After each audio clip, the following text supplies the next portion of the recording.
ஸ்ரீ காளிமாதா ஜோதிடம் பிரபல ஜோதிடர் பண்டித் மகாராஜா. தொழில், காதல், திருமணம், குழந்தை பாக்கியம் மற்றும் மந்திர சூனிய பிரச்சினைகளுக்கு நிரந்தர தீர்வு.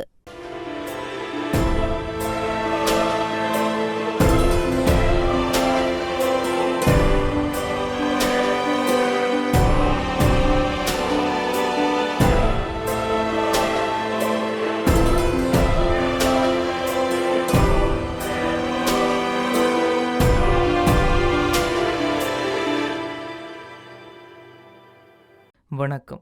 மீண்டும் மற்றொரு ராஜ்யம் நிகழ்ச்சியினூடாக சந்தித்திருக்கின்றோம்.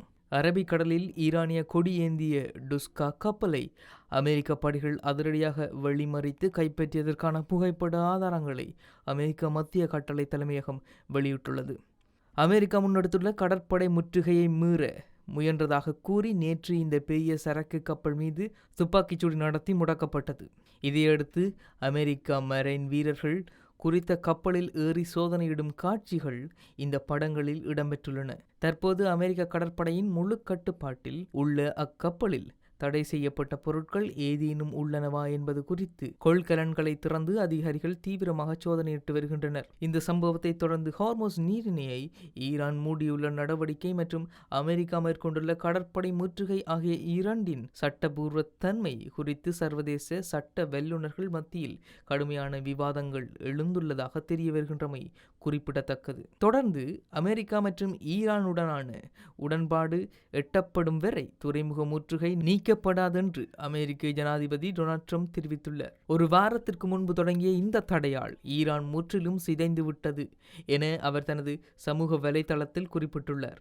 இந்த மோதலில் அமெரிக்கா மிகவும் முன்னிலையில் உள்ளது என்றும் அவர் கூறினார்.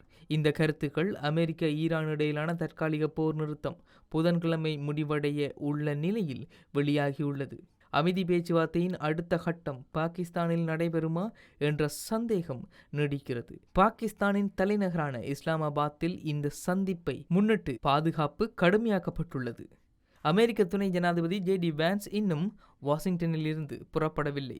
ஈரான் தரப்பு தாங்கள் கலந்து கொள்வதா என்று இன்னும் தீர்மானிக்கவில்லை என தெரிவித்துள்ளது. இந்த தடையின் பின்னர் 27 கப்பல்களுக்கு திசையை மாற்றிக்கொள்ளுமாறு உத்தரவிடப்பட்டுள்ளதாக அமெரிக்கா மத்திய கட்டளை தெரிவித்துள்ளது. ஞாயிற்றுக்கிழமை இந்த தடையை மீற முயன்ற ஈரான் கொடியேந்திய சரக்கு கப்பலை அமெரிக்கா முதல் முறையாக தடுத்து பறிமுதல் செய்துள்ளது. இந்த நடவடிக்கையை ஈரான் கடற்கொள்ளை என்றும் இது இரு நாடுகளுக்கு இடையிலான மெல்லிய போர் நிறுத்த ஒப்பந்தத்தை மீறுவதான செயல் என்றும் சொல்லி வருகின்றது. உலகளாவிய எரிசக்தி விலைகளை அதிகரிக்க செய்த முக்கிய கடற்பாதையான ஹார்மோஸை ஈரான் கடந்த 2 மாதங்களாக தடை செய்துள்ளது. சனிக்கிழமை தற்காலிகமாக நிறுத்தப்பட்ட இந்த பாதை பின்னர் மீண்டும் மூடப்பட்டது. இந்த வழியாக செல்லும் கப்பல்கள் மீது தாக்குதல்கள் நடத்தியதாக கூறப்படும் தகவல்களை தொடர்ந்து ஈரான் இந்த முடிவை எடுத்ததாக கூறப்படுகிறது.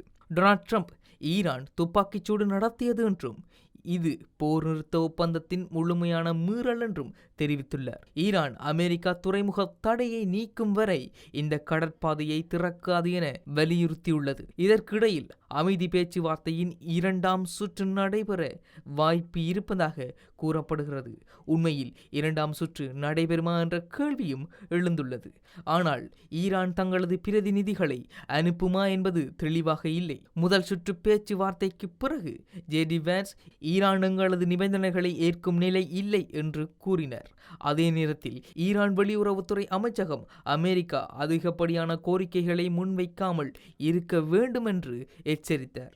இந்த சந்திப்பில் ஜே.டி. வான்ஸுடன் அமெரிக்க சிறப்பு தூதர் மற்றும் ட்ரம்பின் மருமகன் மற்றும் ஆலோசகர் கலந்து கொள்வார்கள் என எதிர்பார்க்கப்படுகின்றது.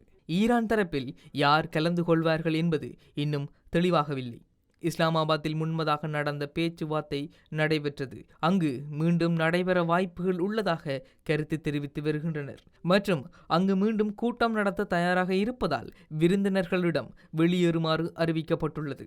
வெளிநாட்டு பிரதிநிதிகள் வருகையை கருத்தில் கொண்டு முக்கிய சாலைகள் மூடப்பட்டுள்ளன. பாகிஸ்தான் அதிகாரிகள் ஈரானை இந்த பேச்சுவார்த்தையில் கலந்து கொள்ள செய்ய முடியும் என்ற நம்பிக்கையில் உள்ளனர்.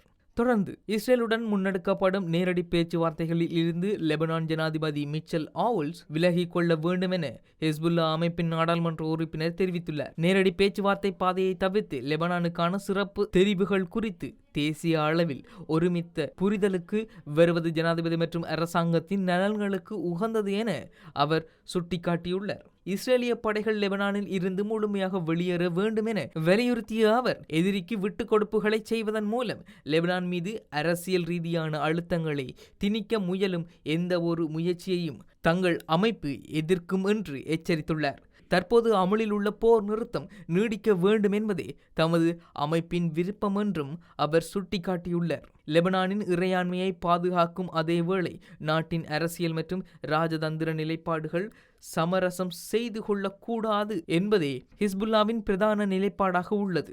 இந்த போர் நிறுத்த சூழலில் இஸ்ரேலிய படைகளின் வெளியேற்றம் மற்றும் லெபனானின் அடுத்த கட்ட நகர்வுகள் குறித்து சர்வதேச அளவில் அவதானிக்கப்பட்டு வருகின்றமை குறிப்பிடத்தக்கதாக காணப்படுகின்றது.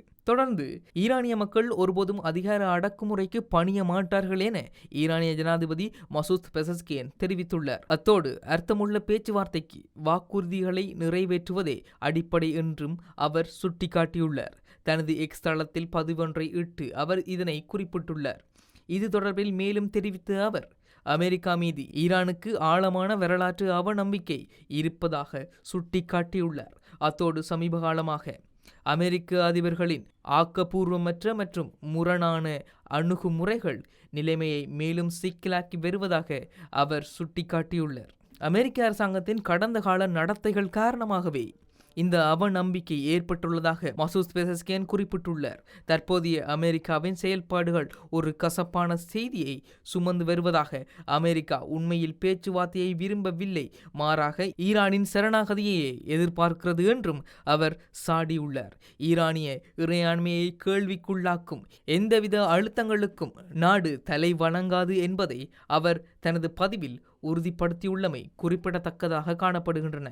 தொடர்ந்து 21ஆம் தேதி நடத்தப்பட உள்ள பேச்சுவார்த்தைகளில் ஏதாவது முன்னேற்றம் தெரியுமா என்பது ஒட்டுமொத்த உலகத்தின் கேள்வியாக இருந்த சமயத்தில் இப்பொழுது 21ஆம் தேதி பேச்சுவார்த்தை நடத்தப்படுமா என்பதே கேள்வியாக மாறியுள்ளது. உண்மையில் அமெரிக்க ஜனாதிபதி டொனால்ட் ட்ரம்ப் JD வான்ஸ் உட்பட ஒரு பேச்சு குழுவினை நான் பாகிஸ்தானுக்கு அனுப்ப உள்ளேன் என கருத்து தெரிவித்திருந்தார். ஆனாலும் இப்பொழுது அந்த குழுவினர் இதுவரை பாகிஸ்தானுக்கு செல்லவில்லை என்பது அதிகாரப்பூர்வமாக அறிவிக்கப்பட்டுவிட்டது. அதே நேரத்தில் ஈரானிய அதிகாரிகளும் ஈரானிய ஜனாதிபதியும் நாங்கள் பேச்சுவார்த்தைக்கு தயாராக இல்லை எனவும் பேச்சுவார்த்தைக்கு நாங்கள் செல்ல போவது இல்லை எனவும் திட்டவட்டமாக தெரிவித்துவிட்டனர். ராஜதந்திரிகள் பாகிஸ்தானில் காத்திருக்கிறார்கள், ஆனால் பேச்சுவார்த்தை மேசையில் யாரும் இல்லை என்பதுதான் இன்று நிதர்சனமான உண்மையாக மாறிவிட்டது. அதேபோல அமெரிக்காவின் போர் விமானங்கள் மீண்டும் பறக்க தொடங்குமா?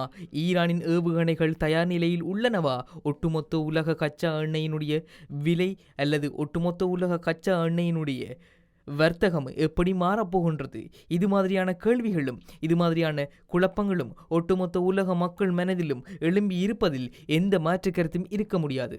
பேச்சுவார்த்தை மூலமாக சமரசத்தை கொண்டு வருவதும் மிகப்பெரிய அளவிலான போரை உருவாக்குவதும் அல்லது பின் வாங்குவதும் இதுபோன்ற 3 முக்கியமான விடயங்கள் அமெரிக்க அதிபர் டொனால்ட் ட்ரம்பின் கையில் உள்ளதாக உலக போரியல் ஆய்வாளர்கள் கருத்து தெரிவித்து வருகின்றனர். அதேபோல ஈரான் எங்களது துறைமுகங்கள் மீதான முற்றுகைகள் நிராகரிக்கப்படும் வரை நாங்கள் எந்தவித பேச்சுவார்த்தைக்கும் தயாராக இல்லை எனவும் இந்த முற்றுகைகள் மூலமாக எங்களை அடிபணிய வைக்க முடியாது எனவும் தெரிவித்துள்ளது. மசூத் பெசஸ்கியனின் இத்தகைய கருத்துகள் மூலமாக ஒட்டுமொத்த உலக நாடுகளின் வர்த்தகம் என்ன நிலையில் மாறி இருப்பது என்பது பொறுத்திருந்துதான் பார்க்க வேண்டும். மீண்டும் மற்றொரு ராஜ்யம் நிகழ்ச்சியினூடாக சந்திக்கலாம். வணக்கம்.